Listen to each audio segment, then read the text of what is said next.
अब हम लोग देख लेते हैं प्रमुख दर्शन और उसके प्रवर्तक।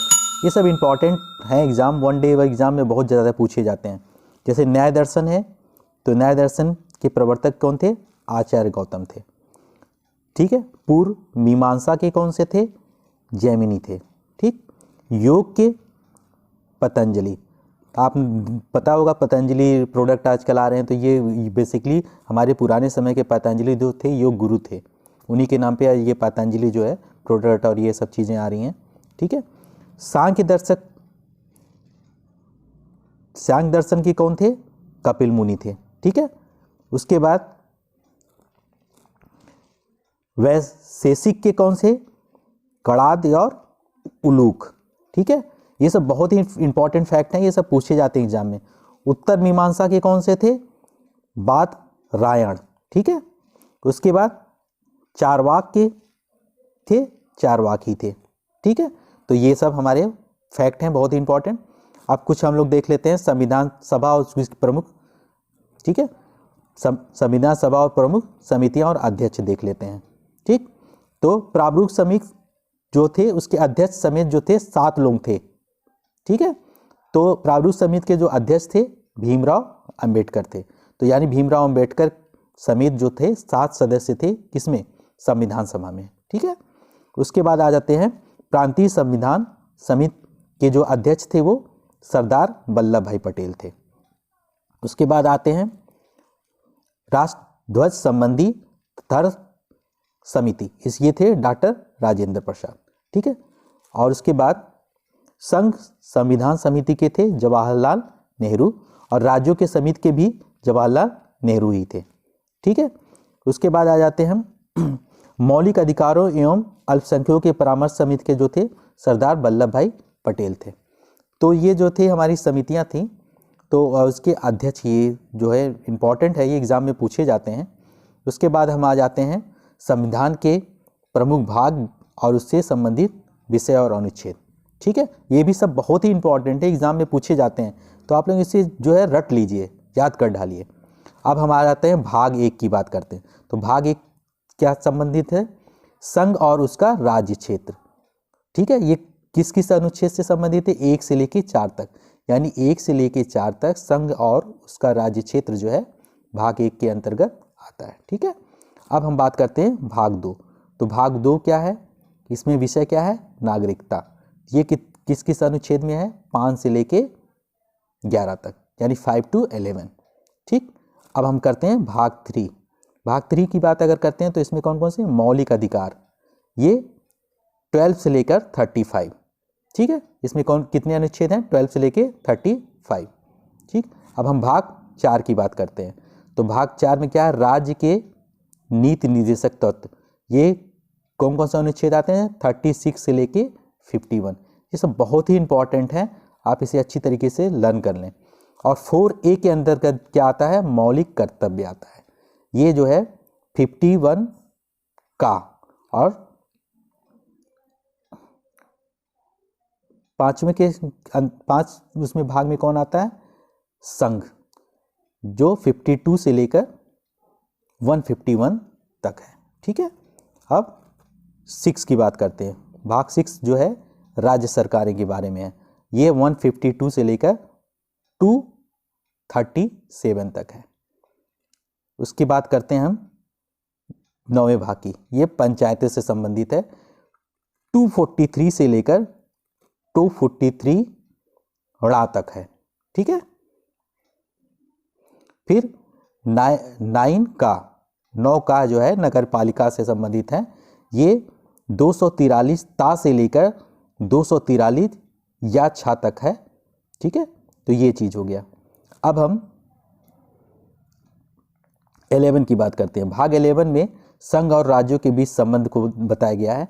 ये 245 से लेकर 263 तक है, 245 to 263। ठीक है। अब हम बात करते हैं, इसके बाद आ जाता है हमारा 15। ये सब इंपॉर्टेंट जो है उसी को बताया गया है इसमें। ठीक है। तो निर्वाचन है कितनी, कहाँ से कहाँ तक? 324 से लेकर 329 तक। ठीक। अब आ जाते हैं हम किस पे? हम आ जाते हैं 16 में क्या है, अनुसूचित जाति जनजाति पिछड़े वर्ग तथा आंग्ल भारतीयों से संबंधित विशेष उपबंध। ठीक है, ये कहाँ से कहाँ तक है, ये 330 से लेकर 342 तक है। ठीक है, अब आ जाते हैं हम 17 में क्या है, राजभाषा। राजभाषा कहाँ से कहाँ तक है, 343 से लेकर 351 तक है। ठीक, अब इसकी बात करते हैं 18 की, तो इसमें आता है आपात उपबंध। ये 352 से लेकर 360 तक है। ये बहुत ही इंपॉर्टेंट है, बहुत ही इंपॉर्टेंट है। ठीक है, और उसके बाद आ जाते हैं हम 20 में संविधान संशोधन आ जाता है। ये 368 है। ये बहुत ही इंपॉर्टेंट है, तो इसे अच्छी तरीके से आप लोग लर्न कर लें। ठीक है, अब उसके बाद हम देखते हैं भारत के, अब हम लोग देखते हैं भारत के प्रमुख संस्थान और उसकी अवस्थिति देखते हैं। तो जैसे है हमारा राष्ट्रीय डेयरी अनुसंधान कहाँ पे है, करनाल में है। ठीक है, न्यूट्रिनो वेधशाला कहाँ है, तमिलनाडु में। लेजर इंटरफेरोमीटर ग्रेविटेशनल कहाँ पे है, महाराष्ट्र में। वेब ऑब्जर्वेटरी कहाँ पे है, लीगो लैब महाराष्ट्र में ही है। ठीक है, ये लेजर इंटरफेरोमीटर, ये पूरा फुल फॉर्म है इसका, लीगो लैब, ये महाराष्ट्र में है। ठीक है, भारतीय पशु चिकित्सा अनुसंधान संस्थान कहाँ पे है, इज्जतनगर, ये कहाँ पड़ेगा, बरेली में। ठीक है, उसके बाद आते हैं डीएनए अंगुली छापन और नैदानिक शोध संस्थान, ये कहाँ पे है, हैदराबाद में। ठीक है, उसके बाद राष्ट्रीय पादप अनुवांशिक संसाधन ब्यूरो, ये कहाँ पड़ेगा, नई दिल्ली में। तो ये सब बहुत ही इंपॉर्टेंट हैं जो एग्जाम में पूछे जाते हैं और अक्सर आते ही आते हैं, तो इसको अच्छी तरीके से आप लोग लर्न कर लें। अब हम देखते हैं कोशिका के अंग और उसके कार्य। कोशिका के प्लाज्मिड क्या होता है, ये बैक्टीरिया के प्रजनन व जेनेटिक इंजीनियरिंग में हेल्प करता है। ठीक है, माइटोकॉन्ड्रिया जिसे हम क्या बोलते हैं, पावर हाउस बोलते हैं।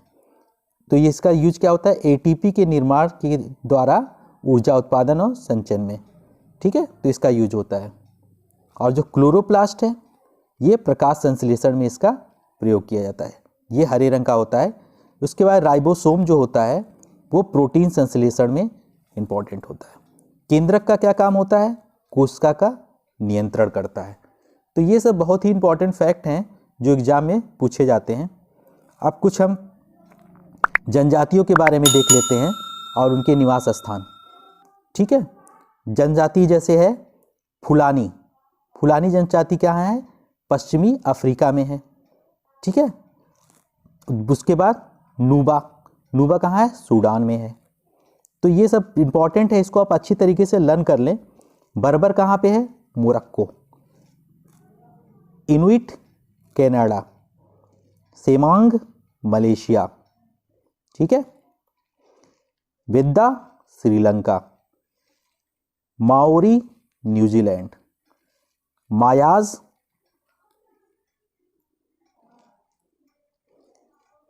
ग्वाटेमाला। मायाज कहाँ है, ग्वाटेमाला में है। ठीक है, उसके बाद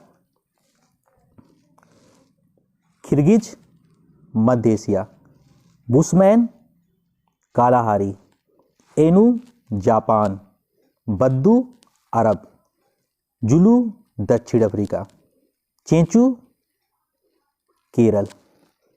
तो ये सब जो है निवास स्थान है जनजातियों का। उसके बाद लेप्चा लिंबू सिक्किम। ठीक है, और भूटिया ये भी सिक्किम में ही। ठीक, भोटिया जो होता है ये उत्तर प्रदेश में होता है। ठीक, ये सब जनजातियां होती हैं। फिर उसके बाद मुरिया, मुरिया छत्तीसगढ़ में, चोंगपा जम्मू कश्मीर में, गारो और खासी जो होता है मेघालय में, डाफर सौराष्ट्र और गुजरात। ठीक, बेंतु बंतु बंतु पूर्वी, मध्य एवं दक्षिण अफ्रीका में मिलता है। और डफला अरुणाचल प्रदेश व असम के कुछ भाग में मिलता है। ये सब बहुत ही इंपॉर्टेंट है, इसे आप लोग जान लें। भील जो है महाराष्ट्र, मध्य प्रदेश, गुजरात और राजस्थान में भील जनजाति मिलती है। ठीक है। मसाई पूर्वी अफ्रीका के दक्षिण केन्या एवं उत्तरी तंजानिया में मिलता है। तो ये सब बहुत ही इंपॉर्टेंट जो है जनजातियां हैं जो मिलती हैं। ठीक है। उसके बाद हम देखते हैं प्रमुख राष्ट्रीय उद्यान और उसकी अवस्थिति देखते हैं। बांदीपुर जो है राष्ट्रीय उद्यान कहाँ मिलता है? कर्नाटक में है। राजाजी उत्तराखंड, सिमलीपाल उड़ीसा, मानस असम, कान्हा मध्य प्रदेश, जिम कॉर्बेट उत्तराखंड, कंचनजंगा सिक्किम। ठीक है। सागरी राष्ट्रीय उद्यान मन्नार की खाड़ी तमिलनाडु में। इंद्रावती दंतेवाड़ छत्तीसगढ़। काजीरंगा गौलाघाट एवं तवांग असम में। कुद्रेमुख चिकमंगलूर कर्नाटक में। साइलेंट वैली शांत घाटी पालघाट केरल में। पेंच घाटी नागपुर महाराष्ट्र। समुद्री राष्ट्रीय पार्क कच्छ की खाड़ी। अंसी कर्नाटक, बेटला झारखंड, गूगामल महाराष्ट्र। ये सब बहुत ही इंपॉर्टेंट हैं। ठीक है। अब प्रमुख औषधियाँ उससे लाभ देख लेते हैं। डिक्लोफिनेल गिद्धों की असमय मौत का कारण है जो डिक्लोफिनेल। ठीक है। क्या होता है कि डिक्लोफिनेल जो होता है ये जो है दर्द निवारक दवा है, ये गाय और भैंसों सबको लगाई जाती है, जिसे फिर जो है ये कभी भी इसके बॉडी से ख़त्म नहीं होता और गिद्ध इसे खा लेते हैं जिससे उनकी मौत हो जाती है। तो ये पशुओं के दर्द निवारक के रूप में यूज किया जाता है। ठीक है। उसके बाद बीटा ब्लॉकर हृदय घात एवं उच्च रक्तचाप से बचाने के लिए बीटा ब्लॉकर का यूज करते हैं। एंट्रोपिन जो है तारा विस्फारण। ठीक। ब्राह्मी जो होता है मस्तिष्क का टॉनिक होता है ब्राह्मी। ठीक है। आर्टीथर क्लोरोक्विन जो होता है ये मलेरिया के लिए यूज होता है, फीवर के लिए क्लोरोक्विन जो होता है। मार्फिन जो होता है दर्द निवारक होती है। ठीक। हाइड्रोजन पेरोक्साइड जो होती है घावों व मरहम की पट्टी में यूज किया जाता है इसका। ठीक है। Thanks for watching this video. अगर आपको मेरे वीडियोस पसंद आते हैं तो मेरे चैनल को सब्सक्राइब और वीडियोस को लाइक करें ताकि मैं इसी तरीके से नए नए वीडियोस लेकर आता रहूं और वन डे एग्ज़ाम के लिए आप लोगों की हेल्प करता रहूं।